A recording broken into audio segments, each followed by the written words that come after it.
Okay, well, good morning, everyone, and welcome to this week's Cancer Center seminar. I'm Dan Harkai. I'm the co-leader of the Cellular Mechanisms program, and we're really delighted to have one of our program members presenting today, Professor Nicholas Levinson. Just a brief background, and I'll yield the podium.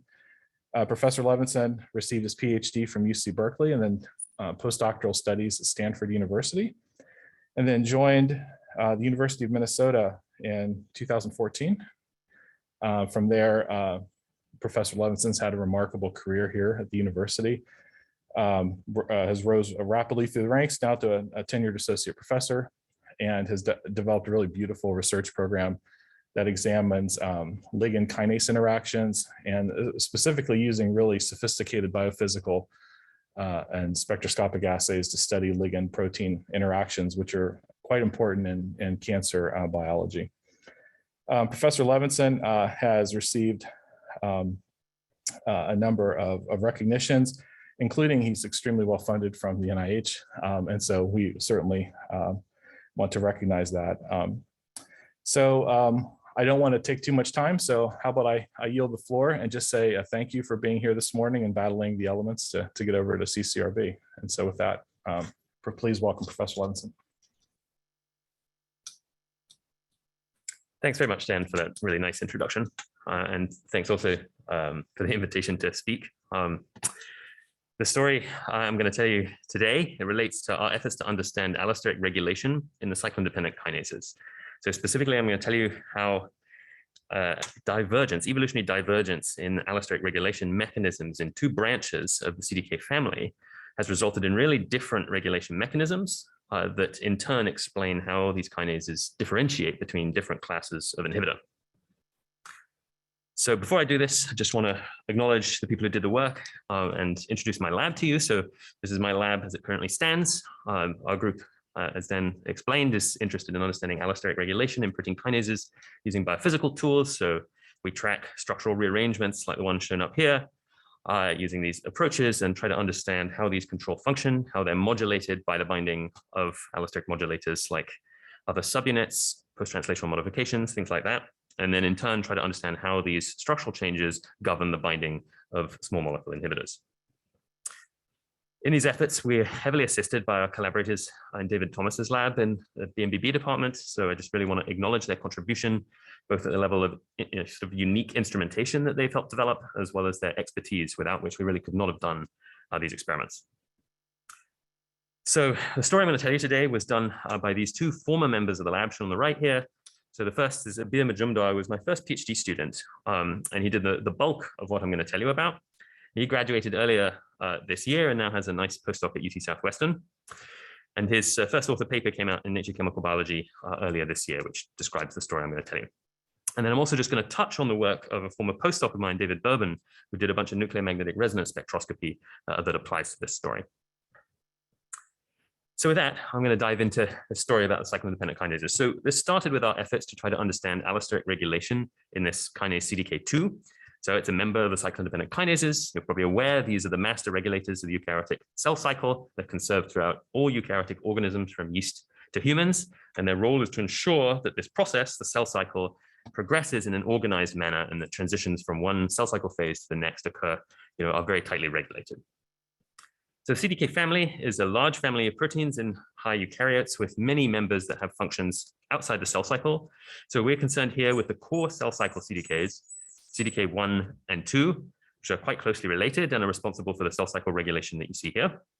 And then also with the sort of more distantly related CDK family, Cdk4 and 6, which are responsible for triggering cell cycle entry in response to growth factor signaling and passage through the restriction point, at which point the cells become growth factor independent. Now, in order to regulate the cell cycle in this sort of stringent manner, the CDKs themselves have to be tightly regulated. So this occurs in the following manner. The CDKs are expressed as monomeric kinase domains, but these proteins are inactive as monomers. They have no catalytic activity, and they require minimally two different regulatory events in order to become active. So the first of these is that they require the binding of a cognate activating subunit called the cyclin, which binds to the side of the kinase domain as shown in these pictures here. And what it does is it pins two key structural elements in their active conformations, leading to catalytic activation. Now, the expression level of the CDK subunits is relatively constant for these core cell cycle CDKs as in inactively cycling cells. And so regulation is achieved by modulating the expression level of the cyclin subunit. So cyclin expression follows this very striking and famous periodic pattern that is really a classic hallmark of cell cycle regulation. So for instance, cyclin E, which activates Cdk2, is induced in a very abrupt manner at the G1S boundary. It binds to Cdk2, activates it, and then drives progression from G1 into S phase and initiation of DNA replication. And this is done primarily through phosphorylation of the pocket protein RB. Subsequently, cyclin E is rapidly degraded by ubiquitin-mediated proteolysis, and the other cyclins required for later stages of the cell cycle are induced in turn. Cyclin binding is necessary, but it's insufficient for activation, and the CDKs also require site-specific phosphorylation on a key regulatory site on this flexible loop, the activation loop. In human CDK2, which is what we've been studying, this is residue threonine 160. This phosphorylation is performed by a dedicated upstream kinase called the CAC, CDK activating kinase, which in metazoan organisms is itself a CDK, CDK7. CDK7 activity ramps up as cells start to enter the cell cycle. And once cells are actively dividing, the CDK7 activity is relatively constant. And as a result, monomeric CDK subunits are exposed to a continuous cycle of phosphorylation and dephosphorylation on this regulatory site. But again, this phosphorylation by itself is not activating, and it's not until a phosphorylated subunit binds cyclin subunit that the kinase switches on.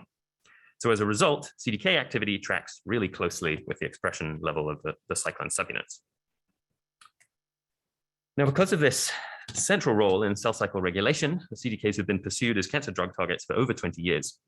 The first CDK inhibitor to enter clinical trials was this plant-derived flavonoid, flavopiridol. This molecule proved to be very toxic, and this toxicity, we believe, is linked to very poor selectivity, meaning that it hits a lot of different kinases from across the human kinome. This next generation CDK inhibitor, Abemaciclib, which was developed subsequent to flavopiridol, is much more selective and was developed in part to try to deal with these problems. Both of these molecules work very well in the sense that they're really good at triggering cell cycle arrest, so they will arrest cells very effectively in G1 and G2 due to inhibition of Cdk2 and Cdk1 respectively. In clinical trials, although these molecules struggled or were plagued by toxicity, as I mentioned, they did show evidence of efficacy in several different contexts. So the most striking of these is probably chronic lymphocytic leukemia, where several different trials on both of these drugs showed response rates above 50% and progression-free survival effects that were really quite striking. However, what happened is that these drugs were actually superseded, kind of overshadowed by the arrival of the BTK inhibitor ibrutinib, which was far more efficacious and is also orally bioavailable. And so patients abandoned the Abemaciclib clinical trials and jumped onto ibrutinib. And I think this is one of the things maybe that sort of sealed the fate of these drugs. CDK4 inhibitors have been far more selective in the clinic, as I'm sure most of you are aware. So we have 3 CDK4 inhibitors now that are FDA approved for first-line treatment of hormone-responsive breast cancer. These drugs are, by and large, more selective than the CDK2 inhibitors. And they also are kind of pharmacologically distinct, being, for instance, more cytostatic compared to the CDK2 inhibitors, which are more cytotoxic. So this might lead to the notion that the CDK4 inhibitors are a completely distinct class of molecules, that they work by a completely different mechanism, targeting CDK4 instead of the other CDKs, and being more selective. But recent discoveries have kind of started to blur the boundaries between these two classes of molecules, showing that there's more overlap in their therapeutic targets than we previously realized, and also that there's more crosstalk between the CDK4 and CDK2 pathways in cells exposed to these drugs.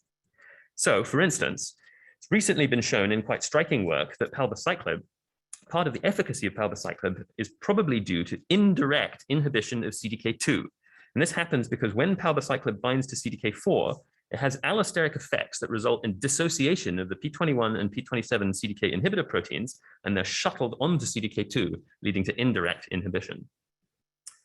Secondly, both palbociclib and ribociclib are very prone to clinical resistance. And this is now thought in many cases to be, at least in part, due to upregulation of cyclin E, which activates CDK2. So CDK2 activation may be capable of circumventing inhibition of CDK4.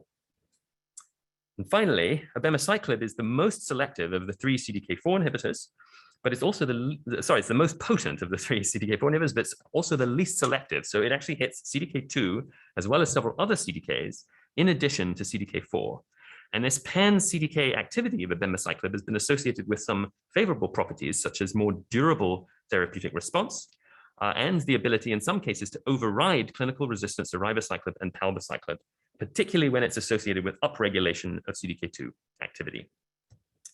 So again, these kind of discoveries have, I think, blurred the boundary between these classes of drugs. I think this has probably also helped to spur a resurgence in the interest in CDK2 inhibitors. So there's several new CDK2 inhibitors that are now entering trials.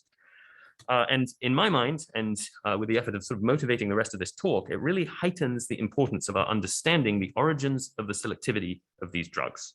How do they differentiate between their different therapeutic targets, and under what conditions does that fall apart?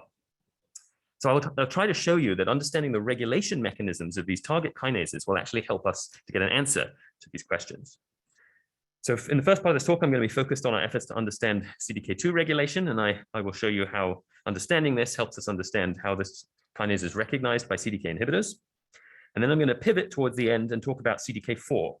And I hope to convince you that evolutionary divergence between the CDK4/6 family and the CDK1/2 family, particularly with regards to how cyclin is coupled to structural changes in the kinase domain, this evolutionary divergence helps us understand differential recognition of these different classes of drug. All right, so with that as a motivating idea, I'm going to now take a deeper dive into our efforts to understand allosteric regulation in CDK2.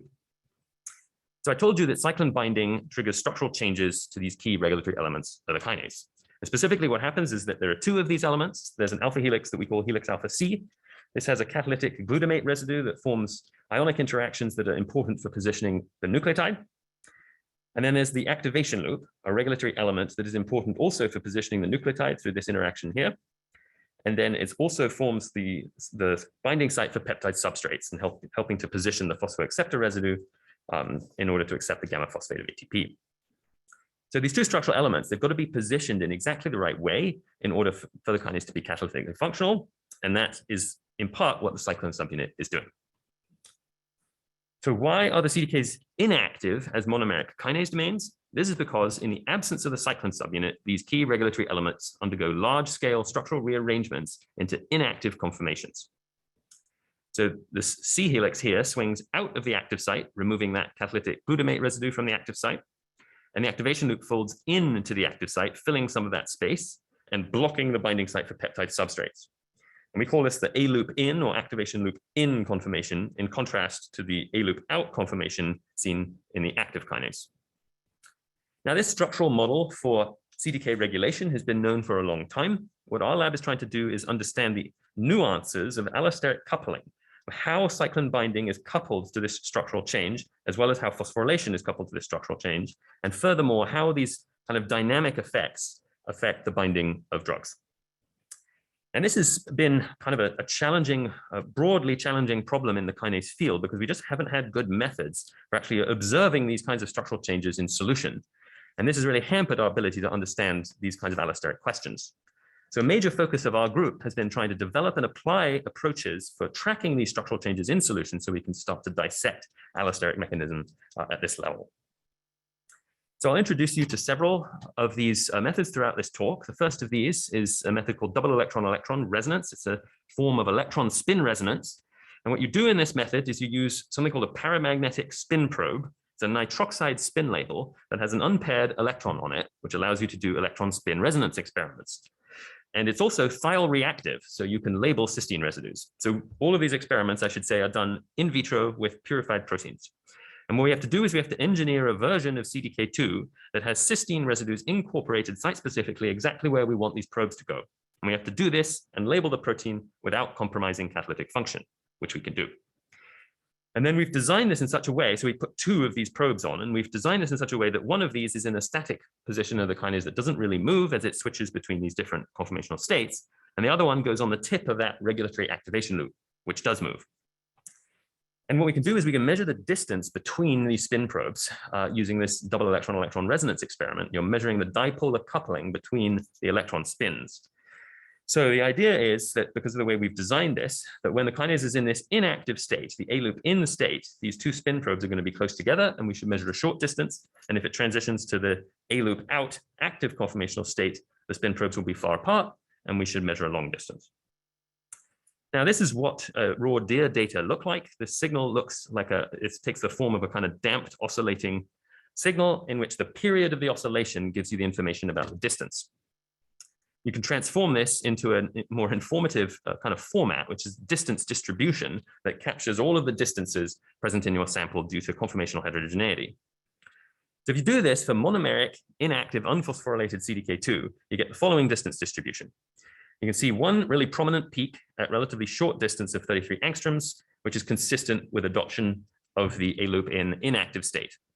And you can also see that there's kind of a tail in the distance distribution at long distance, which is potentially suggesting that the kinase is sampling an alternative conformational state.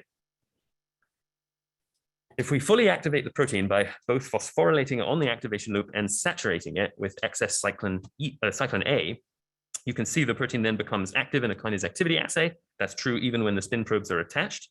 And you can see that this DEER experiment now, you get a completely different signal with a much longer period. And in the distance distribution, you now get a single really prominent sharp peak in the distance distribution at long distance, indicating that the protein is switched into this A loop out state and that it's really rigidly constrained in that state, which is why you get a very sharp peak. To confirm that this, what we're measuring here really is this key activating structural transition, we can compare the distances we measure experimentally with distances you would expect from the crystal structures representing these individual conformational states. So we can just calculate these distances in a computer, map them onto our data, shown as these dashed lines here, and you can see that we get very good agreement, right? So we really are tracking, the DEER experiment is doing a very good job of tracking this activating structural change in solution. You can also see that there are some discrepancies with the prediction. So in the monomeric kinase, the prediction suggests that there should be really no distances beyond about 45 angstroms. And yet we see this long tail in the distance distribution in the DEER experiment. So again, this suggested to us that maybe the kinase is actually transiently sampling an A loop out state, even in the absence of the cyclin subunit. But this was kind of surprising because monomeric CDK2 is completely catalytically inactive. And so to convince ourselves that this was really true, we needed an alternative method that could kind of independently validate this with higher resolution. So here we switched to a different biophysical technique. We're using nuclear magnetic resonance spectroscopy to try to understand this. So if you're not familiar with nuclear magnetic resonance spectroscopy applied to proteins, it's a really powerful technique for studying structure and dynamics of proteins in solution. And it's most usually applied to proteins in a multidimensional format. So here I'm showing you a two-dimensional NMR spectrum called an HSQC spectrum, where we correlate the proton spins and the nitrogen spins. And this pretty much gives you the spins for the NH groups of the backbone of the protein. So for every amino acid in the protein, you're going to get a peak in the NMR spectrum, right? And they're dispersed because each amino acid is in a different chemical environment. So you can kind of watch the whole protein at once. Now, we took this one step further and we actually labeled the protein with that same paramagnetic spin probe that we used in the DEER experiments. But we now are using only one probe and it goes on this mobile element, the activation loop, and we're dispensing with the one on that static position.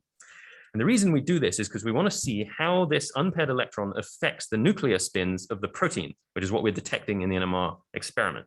Specifically, what happens if the electron spin gets near to a nuclear spin, you will get very rapid nuclear spin relaxation, which results in weak signals in the NMR spectrum. So you'll get quenching of the signal in a manner that reflects how far away that amino acid is from the probe, right? So you can watch all of these amino acids at once. So residue by residue basis, you get distance information about where the probe is. So just to show you kind of what this looks like, here's a zoom in of this NMR spectrum. And I'm just showing you here, highlighting 4 peaks for which we have resonance assignments. And we do these experiments in parallel with a labeled sample and an unlabeled sample. So the red sample is the one that's got the paramagnetic probe on it. And what you look for is the difference between the signal in the red and the blue. So in these 2 cases, the signal is about the same in the red and the blue. So those amino acids are probably far away from the probe. Here, the red signal is completely gone, so meaning that this amino acid must be nearby the probe. And here you still see some red signal indicating that it's probably an intermediate distance. And we can analyze this quantitatively by taking these peak intensity ratios and mapping them onto the structure of the kinase domain. And here I'm using a color scheme where red represents a strong so-called paramagnetic relaxation enhancement effect, PRE effect, and blue represents a weak effect. What you see here, and so here this is the structure of the inactive kinase that we've modeled this onto. You can see this black sphere represents where we put the spin label. And you can see here two features of the kinase that are very strikingly affected in the PRE experiment. This loop here and the top of this alpha G helix. This makes complete sense because the spin probe is exactly between those two elements. The reason there's a lot of gray in this structure, in this picture, is because our resonance assignments are incomplete for this protein. It's actually extremely challenging to do NMR spectroscopy on a protein as large and dynamic as CDK2. And as a result, we don't have complete assignments for this protein. But we still have over 100 amino acids assigned, meaning we have over 100 amino acids that we can use to triangulate the position of the probe in three-dimensional space. So it's actually a very powerful technique, even with incomplete assignments. If we take the inactive crystal structure of CDK2, monomeric CDK2, and we predict what you would expect the PRE effect to be if the kinase was only sampling that state, this is what you see. You would expect this loop to pop up, and you would expect the top of this alpha G helix to pop up. And that corresponds to these PRE effects highlighted in these circles on the left. But you can also see that this PRE footprint down here is not predicted from those calculations. Right? And so this immediately suggests that the kinase is sampling an alternative conformational state in which this probe is somehow popping out and becoming, getting closer to this region of the structure. Now, indeed, if we model the kinase domain as in the active conformation, in the A loop out conformation, where the activation loop has popped out of the active site, now the probe is in the vicinity of this region of the structure, and indeed you predict that you will see PRE effects on all of these elements exactly where you see them in the real experiment. So this is actually very powerful, very strong evidence, right? The kinase is actually sampling this A loop out state, even in the inactive monomeric form, right? So it's actually transitioning all the time between the A loop in and the A loop out state, and the A loop out state is sufficiently sampled to be readily detectable in this experiment. And this is what we had suspected from this long distance, tail in the distance distribution in the deer experiment, but we needed kind of independent verification of this. Now, if you're thinking that this doesn't make sense because monomeric CDK2 is inactive, and now I've told you that monomeric CDK2 is actually sampling the A loop out state, right? So it should have substantial kinase activity. You're right, and I'm not going to show you the data that we used to kind of figure this out, but we had to resolve this, and I'll just tell you the answer, which is that the A loop out state sampled by monomeric CDK2 in solution is subtly different from the correct A loop out state required for catalytic activity. So this is a schematic representation on the right of what the A loop out state should look like in order to support catalytic function. And the critical thing is that this C-terminal half of the activation loop has to be aligned in exactly the right way to form the peptide substrate binding site. And what we figured out from these PRE experiments was that the A loop out state that monomeric CDK2 is sampling in solution looks very similar over here. This part looks identical, actually. But this C-terminal part is shifted out of register by 2 amino acids, so to the left in this representation. The result of that is that you kill the substrate binding site, and so you have no possibility of catalytic activity. And furthermore, you present the threonine 160 phosphorylation site into solvent, making it easy for it to be both phosphorylated and dephosphorylated. And that makes good biological sense because it's exactly in the monomeric form that's predominantly that CDK2 is phosphorylated and dephosphorylated. Now, this result also, I think it shows, it's a really kind of neat result because it shows how evolution has solved a troubling problem, which is how do you avoid catalytic activity of monomeric CDK2, right, which you really want to avoid because you don't want to uncouple catalytic activity from cyclin expression. So you don't want any catalytic activity in the monomer, but at the same time, you don't want to have a giant energy gap between the in and out states for this big global structural change, because then the system will be hard to regulate. So nature has split this process into 2 steps, right? And it's made the energy barrier for the large structural change small. So then you have an appreciable population of the A loop out state, but it's ensured that that state is not active, and it's only when the kinase is phosphorylated on the threonine 160 residue and binds the cyclin subunit that that part of the loop slots into place and the kinase switches on. All right, so now that we have really discovered that this protein is far more dynamic than we previously realized, right? It's constantly sampling multiple conformational states. We were really interested to know how do these dynamics affect drug recognition. And as I think I already mentioned, this has been a long-standing question in the kinase field, and it's just been something that's been extremely challenging to measure because we just haven't had good methods for tracking these structural changes. And so we just haven't been able to tell whether kinase inhibitors actually cause structural changes or not. But now we do. So here I'm showing you the same deer experiment I showed you previously, monomeric Cdk2 in the APO form, and then we've saturated it with the CDK inhibitor Abemaciclib. And you can see that this A loop in peak is going down, and the population of this A loop out peak is going up. And it's subtle. These are small changes, but it's definitely real. And we can model this quantitatively by referring to a thermodynamic cycle that describes this process. So here is the equilibrium for the conformational change, right? The in-out conformational change. And these steps here represent drug binding to the two different conformational states. And drug binds with different affinity to those two conformational states, and that difference is described by this thermodynamic parameter beta. Beta is also the same parameter that describes the magnitude of this conformational shift triggered by drug binding, and that's what we measure in this experiment, right? And so beta turns out to be about 1.5 for Abemaciclib. So this is a small shift in the populations, but other CDK inhibitors have bigger effects. So this second generation CDK inhibitor AZD5438, for instance, causes a bigger decrease in the in state and increase in the out state. This corresponds to a beta value of about 4. And the most striking one was the original CDK inhibitor, flavopiridol, which you can see the in state almost completely disappears and the out state becomes the dominant one upon drug binding. Right, and this corresponds to a beta value of about 10. Now, you may not think these effects are so surprising, but they were to us. And in fact, they were very surprising, I think, to the whole field, because, for instance, when we tried to publish this, we got immense resistance from reviewers about this notion. And we had to demonstrate this by many different methods before people would believe that these so-called type 1 kinase inhibitors could possibly have such big conformational effects. And this is sort of an age-old concept in the kinase field, that these inhibitors are boring. They just bind to the ATP site and they kick out a nucleotide and they don't do anything else. But that just turns out to be wrong. And I will show you that not only are these conformational effects pervasive, but they're also really important for understanding drug recognition. So knowing that these inhibitors are coupled into this structural equilibrium, and of course we know that the cyclin is also coupled into the structural equilibrium, next question is drug binding coupled to cyclin binding? So to look at this, we needed to turn to yet another biophysical method that would allow us to track this structural change, but do it in a manner that was amenable to also measuring drug binding and cyclin binding all at the same time in many different conditions. So we switched to using fluorescence, and we designed a FRET sensor of Cdk2 that has the exact same architecture as the DIA sensor, including the exact same labeling sites, but we're just replacing the spin probes with fluorescent dyes. So we've got a small organic dyes that function as a FRET pair, right? And the same logic applies in the inactive in state. We should have high FRET, and if the kinase switches to the active out state, then we should have low FRET. So we just measure FRET in a fluorescence plate reader. So here I'm showing you titrations of AZD5438 onto this FRET sensor. And first I'm going to show you just in the absence of cyclins. So this is just the free kinase domain in solution. And as you titrate on this drug, you see that we get a dose-dependent increase in the donor to acceptor ratio. So this is a ratiometric FRET measurement, and more donor, less acceptor is consistent with less FRET, which is consistent with a conformational shift into the out state. And that's exactly what we expect, because that's what the deer experiment showed as well.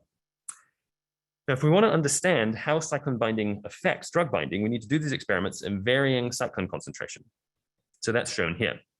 And as we increase the cyclin concentration here, you can see that these drug dose response curves shift upwards and to the left, right, in this graph.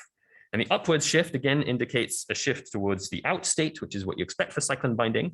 And the shift towards the left indicate that drug is binding more tightly in the presence of the cyclin subunit.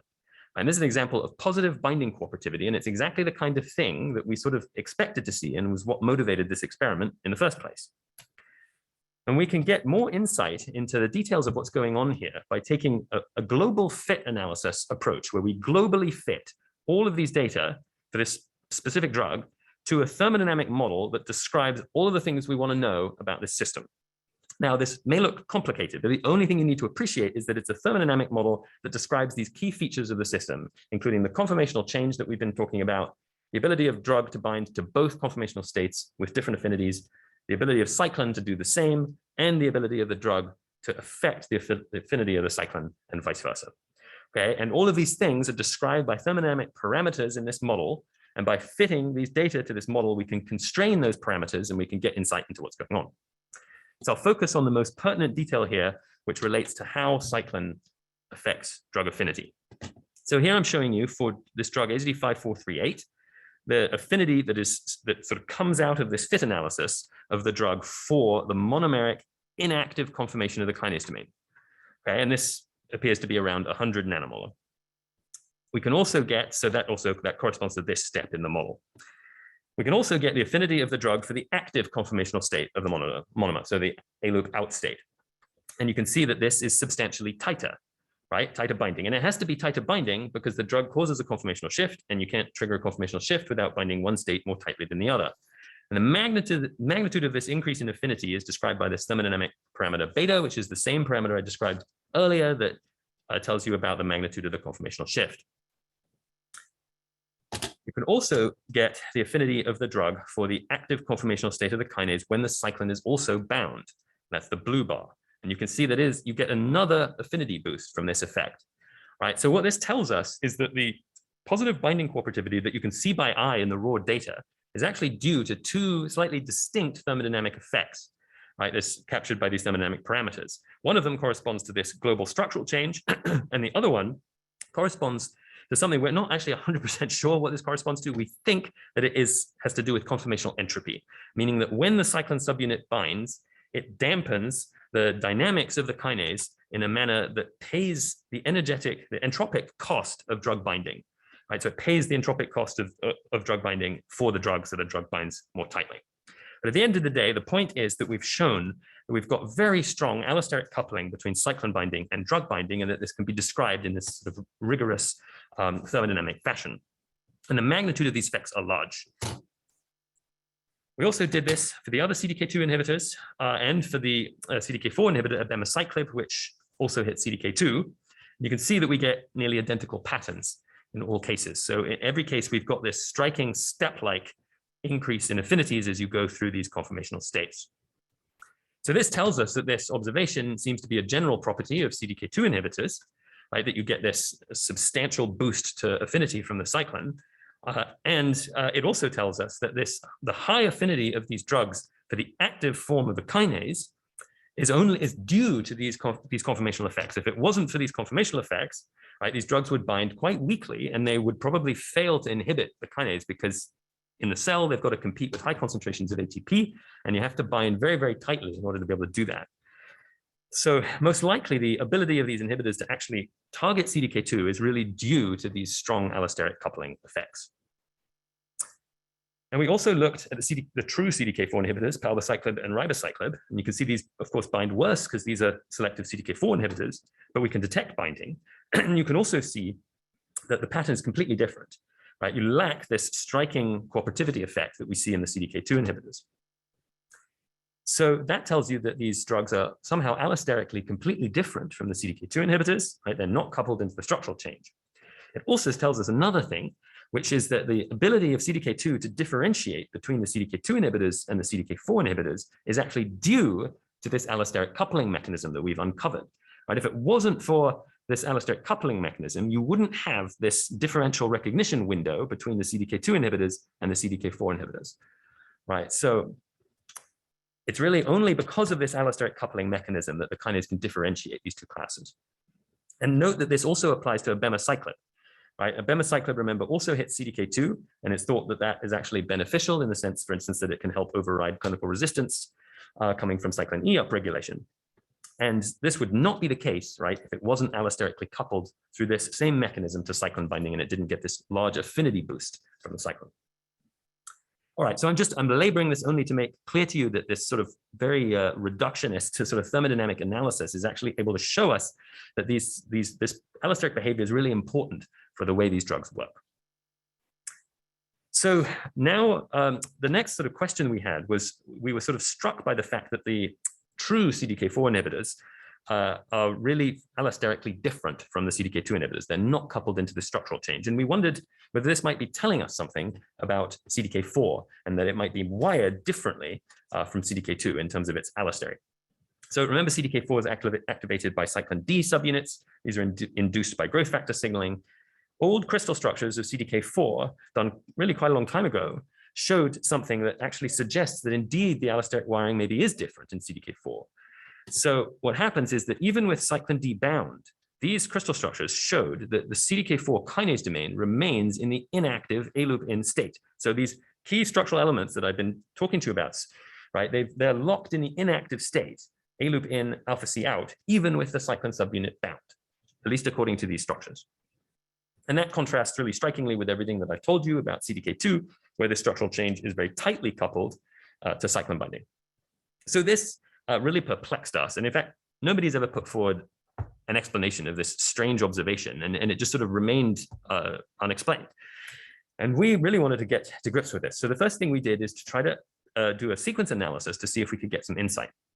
So we looked at a sequence conservation broadly across metazoans in both the CDK1-2 family and the CDK4-6 family, right? And so what we did, looked at many different sequences. We make sequence alignments and then map the sequence conservation onto the structure of the kinase, focusing on this key regulatory hub region where the activation loop docks against the alpha C helix in the inactive state in a manner that we believe stabilizes the inactive state. And if you look at the sequence conservation for the CDK1-2 kinases, you can see that it's incredibly highly conserved. In fact, there's hardly any evidence of any amino acid substitutions across all of metazoan life in this region of CDKs 1 and 2, which is kind of crazy.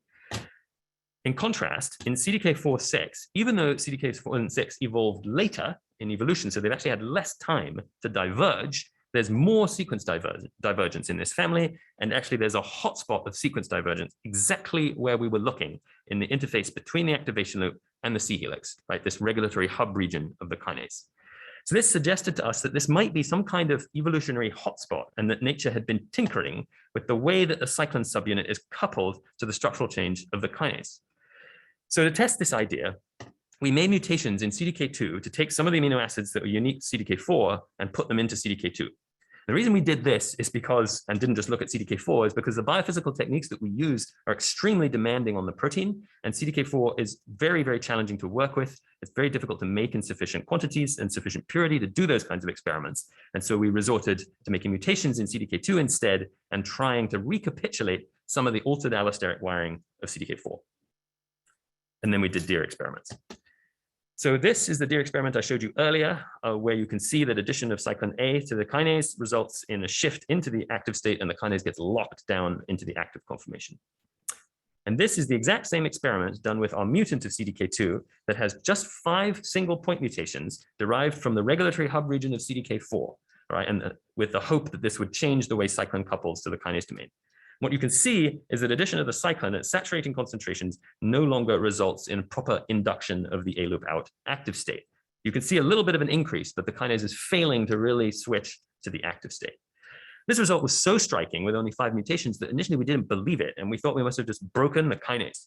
But it turns out that it's catalytically active, just as active as wild type, and that actually if you feed it substrates, the substrates, both nucleotide and substrate peptide, will induce the formation of the A loop out active state, right? So it's not that the kinase can't switch back and forth between the in and out states. It's perfectly capable of switching. It's just heavily shifted into the inactive in state. And the cyclin ability to couple to the kinase domain has been reduced to an extent that it just fails to fully induce the active conformation. So we wondered what the impact of this would be on drug recognition. I had told you that we believe the ability of CDK2 to differentiate between the CDK2 inhibitors and the CDK4 inhibitors relies on this allosteric coupling mechanism, right? It needs that affinity boost from the cyclin, which is only there because the cyclin is tightly coupled. So we would predict that if we damage the ability of the kinase to switch to the active state when the cyclin binds, that this would interfere with this to some extent.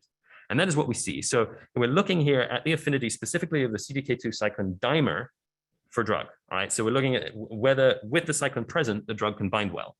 And it binds substantially worse. So all the CDK2 inhibitors bind substantially worse, right, to the mutant than to the wild type kinase, but the CDK4 inhibitors are unaffected because they're not allosterically coupled to the structural change. So they didn't care about the allostery in the first place.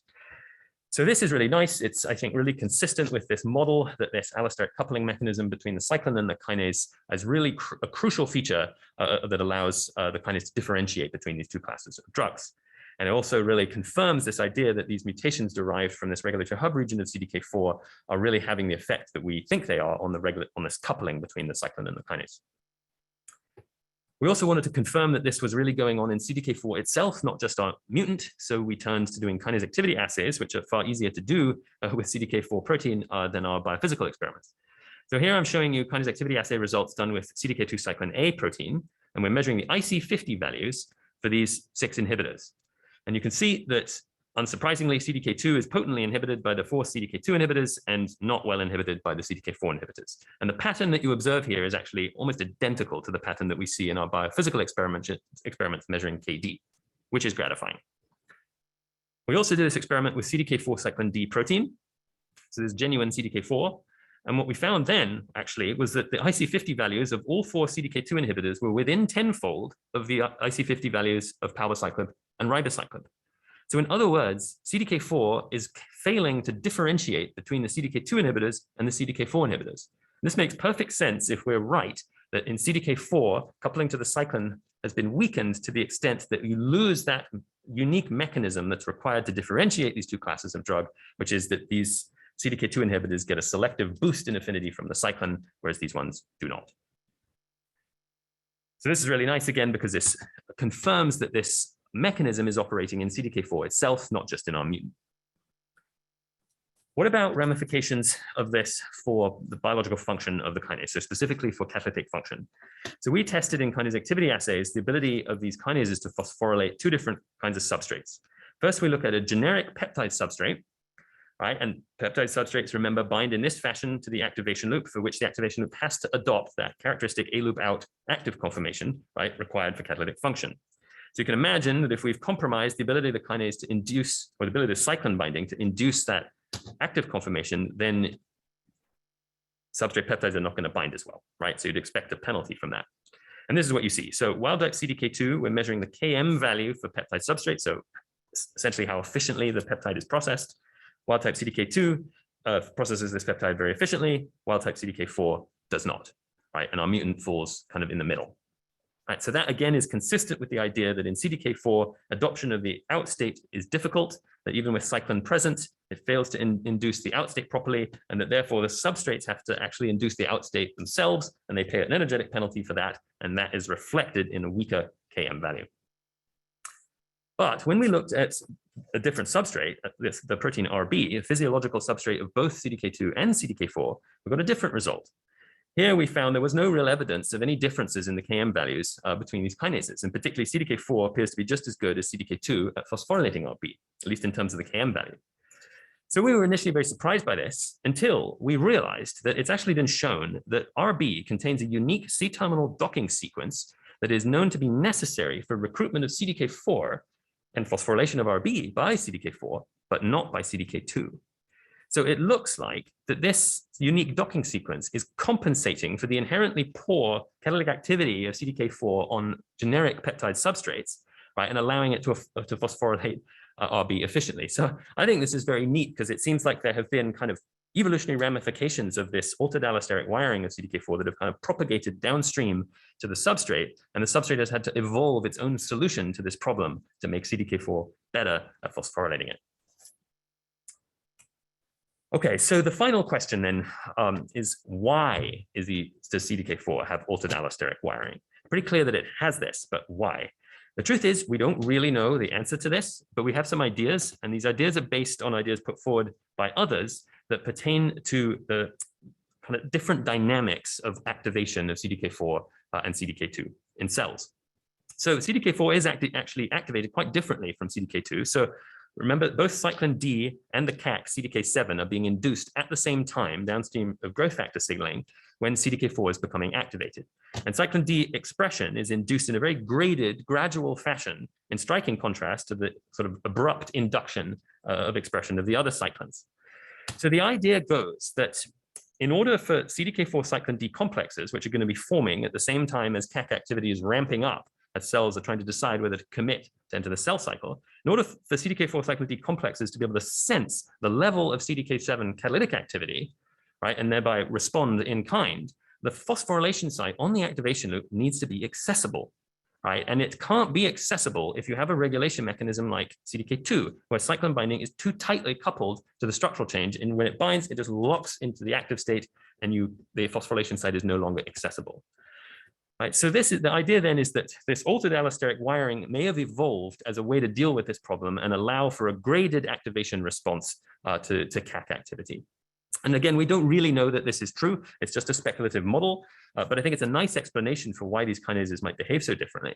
And it's also consistent with observation in cells of altered dephosphorylation kinetics of the activation loops of these two kinases. So in this rather neat study, they had a very clever way of switching off the CAC, CDK7 activity, with a small molecule very selectively, and then they can monitor how long the phosphorylation on the activation loop remains. What they found, if they look at CDK4 cyclin D complexes, you see that phosphorylation on the activation loop starts to disappear within 15 minutes. But if you look at CDK2 cyclin complexes, phosphorylation remains after 3 hours. Okay, so CDK4 cyclin D is getting dephosphorylated much more rapidly, and that's just consistent, at least, with this model whereby this phosphorylation site needs to be more exposed in order for the kinase to respond in the fashion that I described. All right, so I'm going to just summarize now. So I've told you that these two lineages in the CDK family have really evolved completely different regulation mechanisms, right? Different allosteric wiring that describes the coupling between the cyclin subunit and the kinase domain. In CDK2, this coupling is very tight. So cyclin binding is tightly coupled to the structural change. And this is really important for understanding inhibitor recognition, right? So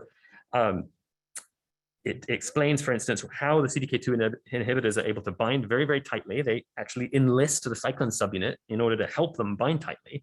It explains how these inhibitors bind to CDK2 well, while palbociclib and ribociclib do not. And I think it's probably also linked, these conformational effects also linked to the selectivity patterns of these inhibitors. So flavopiridol, remember, was the drug that triggered the strongest conformational shift in our experiments. It also happens to be the CDK inhibitor with the worst selectivity pattern. Okay, and if you think about it, it kind of makes sense that it's probably not a great idea to induce the active state and recognize the active state really, really well, which this drug seems to be doing, because the active conformations of kinases are highly conserved because they all have to catalyze the same chemical reaction. So this may really be why flavopiridol is so toxic, and one of the reasons why it sort of failed in trials. In contrast, palbociclib and ribociclib are completely different, right? These are among the most selective kinase inhibitors ever developed. And they work by a completely different mechanism. They don't target the active state. It looks like they actually target the inactive state. Okay, and this is very clever because it exploits a completely unique biological property of CDKs 4 and 6, which is that cyclin binding is not tightly coupled to the structural change, and the kinase can actually accommodate the inhibitor in the inactive conformation. Right, this would never work in a CDK in which the cyclin binding is tightly coupled to the structural change, because the cyclin will eject the inhibitor from the active site when it binds. But it works for CDKs 4 and 6, and that really explains why palbociclib and ribociclib are so selective. So with that, I'm just going to finish up, and I will thank the people who did the work again, recognize the Thomas Lab, and also just wanted to give a shout out to Gunda Georg's group, who I did not have a chance to talk about that collaboration that we have going with them, but it's a really cool one. So with that, I will stop and take any questions.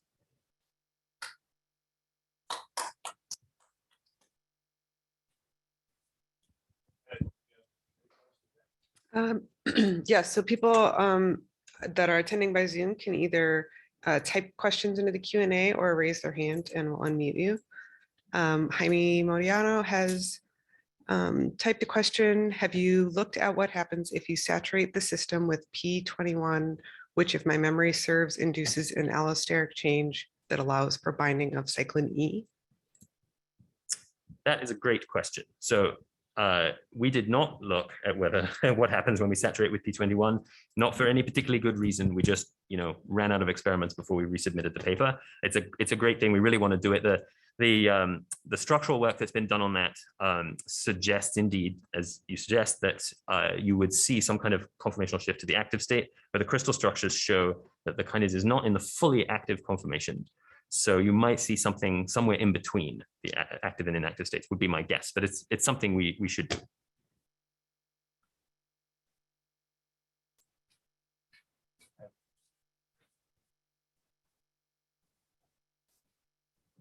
Well, that was great, Nick. I actually have two questions. My first one is thinking about the thermodynamics of the A loop in versus A loop out. Just sort of I don't know, I like physical organic chemistry. So what do you think, like, what would be a relative energy barrier, do you think, for these, two discrete steps? Are we talking just a few kcals between the two? Or, I mean, it has to be pretty low, right? It has to be pretty low. So for monomeric CDK2, right, we're measuring a population of about 10% in the outstate, 10 to 20%, I would say, in the outstate. So that's really small, right? The equilibrium constant is 10, right? So, and the shift from, upon cyclin binding is large, but it's not gigantic. So yeah, we're talking on the order of 1 or 2 kcals per mole. Oh, yeah, that's kind of what I was thinking too. The other question I had is, you were talking about the entropy of ligand binding. And I'm curious, how would you go about measuring that? I mean, would that be sort of like desolvation driven, ligand binding, release water, you get a big delta S positive? Like, how experimentally does one even, do you have to do the ITC, or how do you measure that type? You could do ITC. So there actually has been, if you look at ITC data on these inhibitors, it does suggest there's a smaller entropic penalty for binding in the presence of a cyclin subunit. So that's consistent.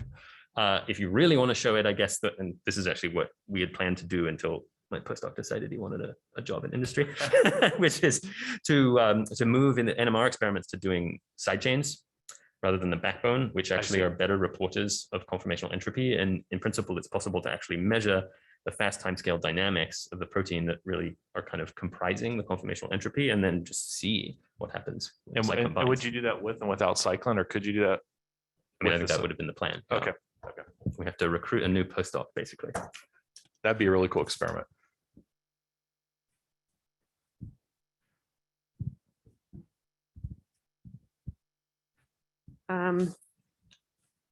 Okay, another question in the chat is, do you see the difference between cyclin A and E in terms of the positive cooperativity for inhibitors binding? Or do you think it's possible to do so by developing inhibitors to selectively inhibit certain CDK2 cyclin complex to study its function in different cell cycle states? So we have not looked at anything other than cyclin A using the biophysical methods purely for technical reasons. We would love to look at cyclin E in particular, because obviously A and E are very similar, but structurally, the structures do suggest that there might be some differences. And of course, any difference in the strength of this allosteric coupling might provide a window of opportunity for selective targeting. So that's definitely a high priority. It's just, unfortunately, cyclins E and B are both much more difficult to make in the kinds of quantities that we need for these sorts of experiments. So that's really been a bottleneck for us. And Jared French asks, do these allosteric effects alter drug binding kinetics on and off rates in addition to the thermodynamics of drug binding? Interesting. Yes, we haven't looked at that actually. Probably also not for any particularly good reason. I would imagine they would. I think if the changes in affinity are so large, up to more than 50-fold, 60-fold, it's hard to imagine that happening without changes in kinetics. And also, actually all of the data suggests that the out state, is more constrained, right? Kind of rigid. So depending on what state you're binding to, you're probably going to have quite different on and off rates, I would imagine. So again, it's something that we probably should look into, but we have not. And one more from Jeff Albrecht. Do you think that the structural issues you outlined for CDK2 will prevent selective targeting of this kinase therapeutically? Well, I would hesitate to say it would completely prevent it. It certainly seems that the way people have gone about developing CDK inhibitors, they've mostly been screening against the active form of the kinase. And a consequence of that has been that the drugs that come out kind of need the cyclin for binding. And I think that's not good for selectivity. So, but that doesn't necessarily mean that you couldn't target it. I think there are, so one thing we discovered, right, was that the kinase is actually capable of sitting in the inactive state with the cyclin subunit bound. That was not something that I think people had predicted, but it's consistent with the crystal source of CDK4, right, where you can just see the cyclin bound to the inactive state. So, but once you know that, you realize the thing's a lot more malleable than people had previously realized, and maybe you could target inactive states with kind of allosteric inhibitors that would induce inactive states that don't result in strong negative cooperativity with the cyclin subunit. Right, that's what, so palbociclib and ribociclib, right, they're not going to bind because they have to fight the cyclin subunit. But if you can design it in such a way that it stabilizes one of these inactive states that's compatible with cyclin binding, then maybe that would work, and that might very much kind of harness subtle differences in the conformational landscape of, say, CDK2 and CDK1, allowing you to get selectivity. But I think, yeah, that's a kind of an unexplored area. I think that's it. Thank you, Nick. Yeah, thanks very much.